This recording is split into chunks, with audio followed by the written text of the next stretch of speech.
الحمد لله رب العالمين والصلاة والسلام على سيد المرسلين أما بعد فأعوذ بالله من الشيطان الرجيم بسم الله الرحمن الرحيم الصلاة والسلام عليك يا رسول الله وعلى آلك وأصحابك يا حبيب الله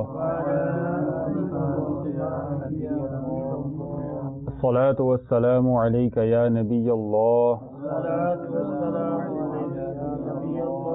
وعلى آلك وأصحابك يا نور الله.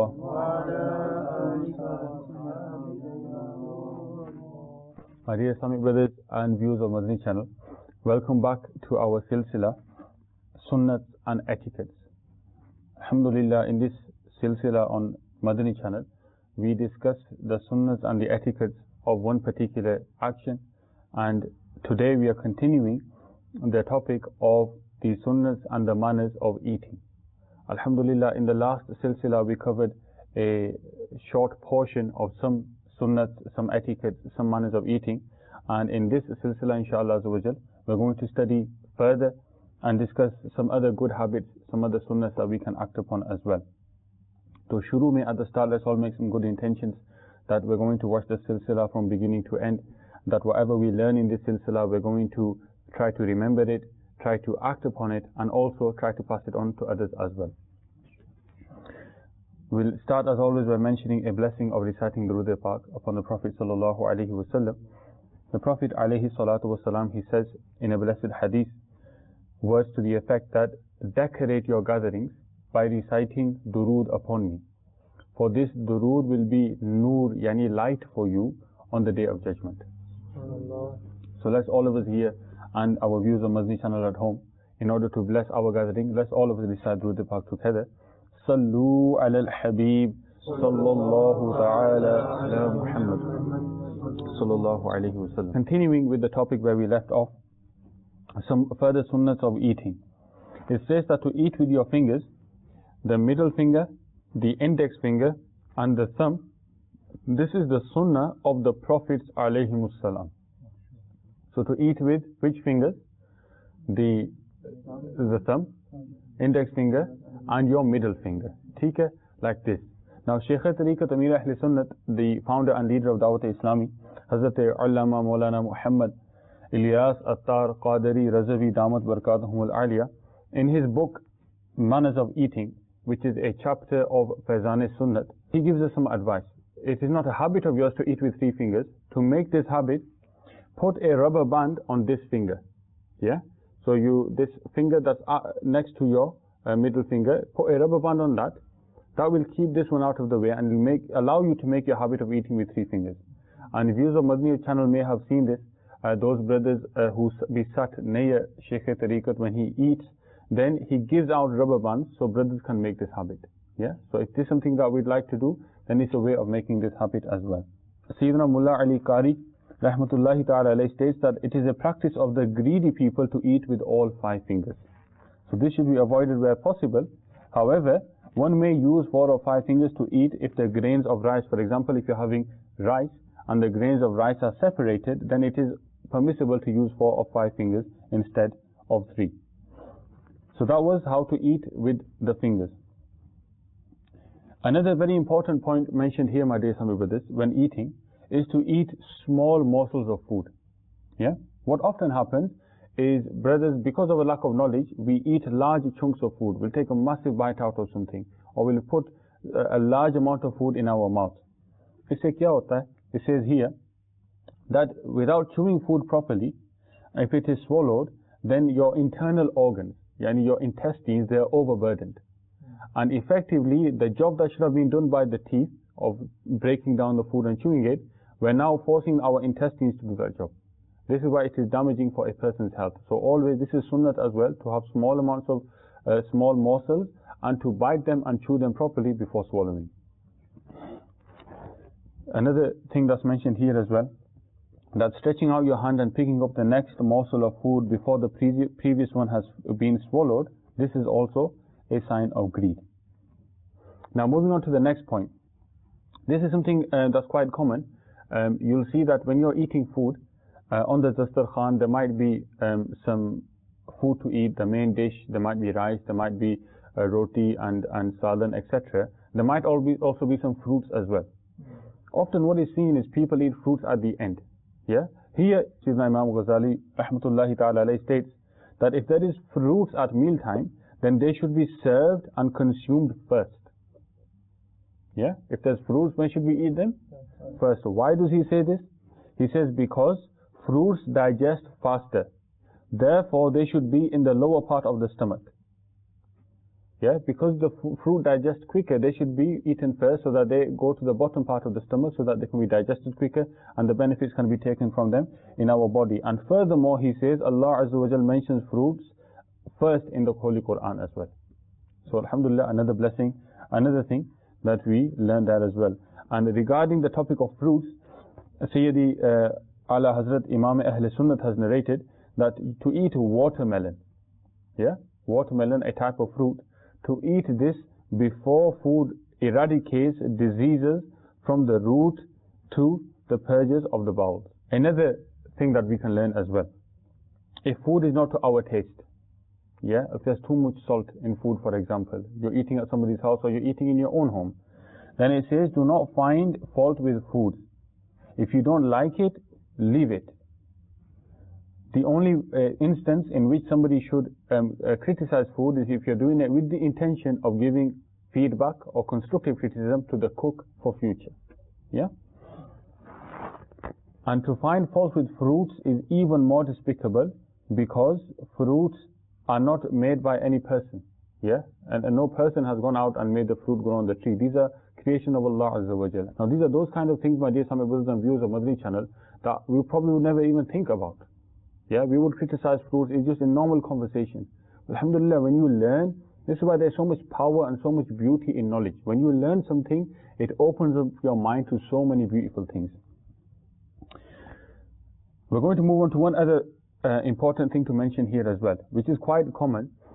You will perhaps relate with this as well. If viewers of Madani channel at home might relate to this, that sometimes when you're eating, people will say to you, be quiet.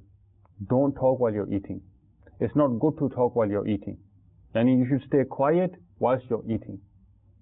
What does our deen, beautiful religion of Islam, tell us about this? It says, Islamic manners of eating, it is a practice of the fire worshippers to remain quiet while eating, considering this to be a good deed. Yeah? Yani this action, this habit of remaining quiet during food time, meal time, with the intention of it being a good deed, this is the practice of fire worshippers. However, if one does not feel like talking, then there's no harm in staying quiet. Therefore, whilst eating, one should talk virtuously and about good things. For example, whenever one is eating at home with his family, one should tell the sunnahs of eating and drinking and talk about such good matters during meal times. Yeah?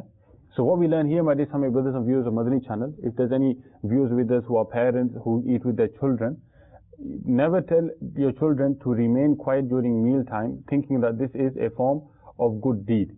Yeah, this is the manner of the fire worshippers.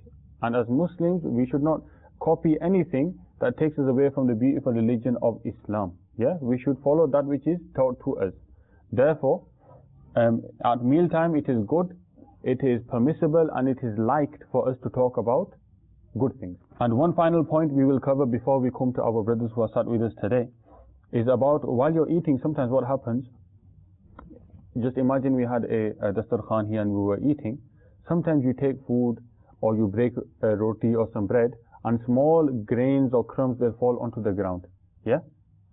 Now, sometimes the viewpoint we might get, well, that's dirty now. Yeah? It's fallen on the floor. I can't eat that. Yeah? It's dirty. I might get poorly.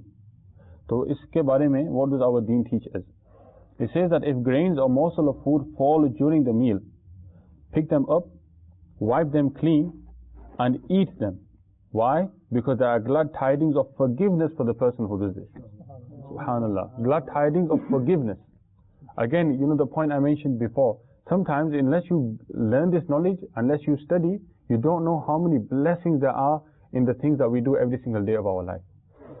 It says in the hadith that whoever picks up grains of food which have fallen on the dining mat and eats them will have a life of affluence, and his offspring and the offspring of his offspring, they will be protected from lack of wisdom. Hujjatul Islam, Sayyidina Imam Muhammad Ghazali rahmatullahi ta'ala alayhi narrates that pick up and eat the pieces and particles of bread, you will get affluent. Your children will be born safe and free from disabilities. Furthermore, the pieces of bread will serve as dowry of heavenly maidens. It is permissible to feed the grains and particles of food fallen on the dining mat to chickens or birds or crows, etc. And one can also put them at a place where ants can consume them. Yeah? But what did we hear? That there is bounties of forgiveness for that person who takes food that has fallen on the floor, rather than letting it go to waste, rather than letting it go into the bin, take it, eat it. Allah Azza wa Jalla will bless us and our homes as well, inshallah. So I'm going to take a pause there, my dear Islamic brothers and viewers of Madani channel. Alhamdulillah, we've got some Islamic brothers who have joined us in this silsila today. And this pause is for these brothers here, but also for the viewers at home as well. Some of the things that I've just mentioned, I want you to try to recall them, try to remember them, so that by the time this silsila finishes today, we've actually taken something away from it, and the next time we sit down to eat, so whatever time you're watching this, if it's breakfast, if it's lunch, or if it's your evening meal you're going to have, whatever we've learned, inshallah, we're going to try to act upon this. So I'm going to go to these brothers now. If any of you would like to mention something that you've learned, something that you would like to repeat so that we can remember it, inshallah. Ji Tayyib bhai, what would you like to say? Eating food with 3 fingers is sunnat, the thumb, the index finger and the middle finger. Yes, mashallah, well remembered. Very good, jazakallah. So eating food with the 3 fingers, and this is the sunnah of the Prophet alayhi salam. Alhamdulillah. So all of us are going to make intention, next time we eat, we're going to eat with 3 fingers, inshallah. Jazakallah Tayyib bhai. Anybody else? Hamad bhai? I learned that to eat fruit before eating the rest of the food is better, because this digests quicker, so it should be in the lower portion of the stomach. Subhanallah. And from this we realize that how much the scholars of Islam, they care about the health of the Muslims. Subhanallah. And Islam cares about other aspects of our lives, like our health, for instance. Subhanallah. In learning these matters from the religious books and the books of the scholars, not only are we learning things from a dini perspective, we're also benefiting our lifestyle and our health as well. That's right. And you mentioned fruits, so on the topic of fruits, we learned something quite important as well about criticizing food generally, and in particular criticizing fruits that are grown on trees, for example. Can you remember, can you share with us what we learned about that? We've been told not to criticize food in general, but especially fruits, because they've not been like made by humans, because they're directly from nature. So we shouldn't criticize that. That's more daring to criticize fruits. MashaAllah. Jazakallah. Well remembered. Alhamdulillah. There you go, my dear Islamic brothers. Alhamdulillah, some of the things we've learned, we're repeating them so that we can revise them, we can remember them, and inshallah we can act upon them as well. Yeah? But remember, knowledge is not that kind of thing that one should just keep to himself. It is something that we should share with our fellow Muslims, with our brothers and sisters, with our families as well. And this is something that we can do in our homes. One of the pieces of advice that we learned today is, while you're eating, rather than remaining silent, rather than being quiet all of the time, or rather than talking about useless things or just watching TV, discuss this amongst your family. Talk about the sunnahs of eating as well. So may Allah Azza wa Jal give us all the tawfiq to do that as well. One other thing that is mentioned here, and this is quite a common misconception, you could say, and this will be inshallah interesting knowledge for all of us and for the viewers of Madani channel at home as well. And that is, if you've got food which is hot, food which is somebody's brought you a dish and there's smoke coming out of it, or you're having a cup of tea and it's hot, it's not drinkable at that moment in time, then very, very important, it says here that it is not a good habit to blow on that food. Why? Because by blowing on the food, the blessings of that food or that item of food that you're eating, it causes the blessings to be removed from it. So what's the best thing to do? Wait for it to cool down and then eat it. Have some sabr, have some patience, and wait for the item of food to cool down and then eat it at that moment in time.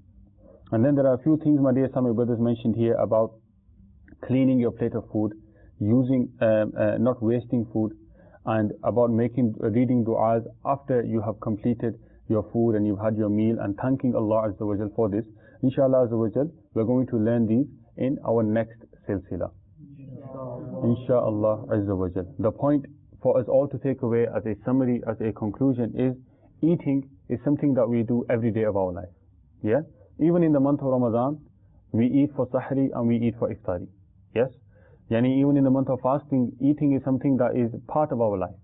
And aside from fasting, we wake up in the morning, we have food. Sometimes at lunchtime we have food. In the evening we have food. We have cups of tea during the day. And this is something that's part of our routine every single day. But how amazing would it be? How beneficial would it be for us that this action that we need to do anyway? Yeah, there's no getting away from it. We have to eat. We will eat. Yeah, it's part of our life, part of our routine. How beautiful would it be that if this action we do, but we do it according with the sunnah, then that action of ours becomes a means for us to get reward as well. Yeah, and this one good deed, my dear Islamic brothers, we might not value it now, we might not realize now, but we will see the weight of this on the Day of Judgment. Yeah, so every day we eat is an opportunity for us to act upon the sunnah, to attain reward, to gain closeness to the Prophet sallallahu alaihi wasallam, to Allah Azza wa Jal as well. So inshallah, the point of this silsila and many of the silsilas you see on Madani channel is not just for us to learn, but it's for us to learn and put into practice as well. Yeah, so whatever we learn today, the idea is we take it away and we put it into practice. And for my dear Islamic brothers who are with me here at this moment in time, those who are watching me at home on Madani channel, wherever you are, whether you're in the United Kingdom, whether you're in the USA, whether you're in South Africa, Dawat-e-Islami is there for you. Come and embrace Dawat-e-Islami with open arms, engage in the activities of Dawat-e-Islami, travel on the Madani Qafilas. Alhamdulillah, when you travel on the Madani Qafila, you will get the opportunity to put all of this into practice. You need to sit with your brothers, to sit on a dastarkhan, to eat on the floor, to eat with 3 fingers, to read all of these du'as. And when you put it into practice on a Madani Qafila, when you come back from that and you come home, you won't feel like sitting at the dining table. You will want to sit on the floor and eat in that same manner as well. Why? Because this is the way of the Prophet, and there is barakah and there is blessing in this way. May Allah Azza wa Jal give us all the tawfiq.